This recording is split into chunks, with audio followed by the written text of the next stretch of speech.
deliberately made. I've sort of made it so it's easy for people to go in and make little tweaks to. So in terms of doing like sort of skins and themes, stuff like that, you'll be able to do from the SAS file very easily. The more elaborate stuff you can do through, just looking at like the whole thing that you get access to, the XML, the CSS or SCSS and Yeah. JavaScript.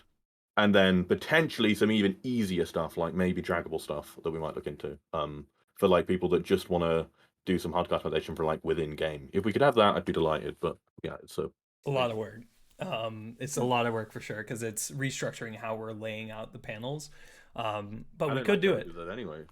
Yeah, we But could yeah, do it. yeah.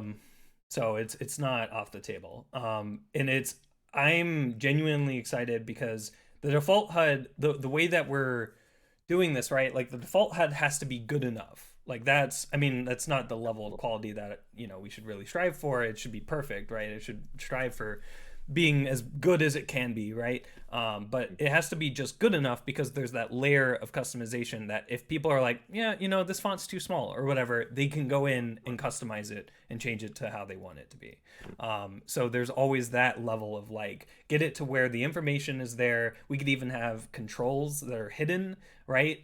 Commented out in XML code that's like, hey, if you want this in-depth panel or something, right? Like you can go and enable it here. Well, I think a lot of like the core panels will be like toggleable via convars, but then you'll have like the actual what's being displayed could be commented in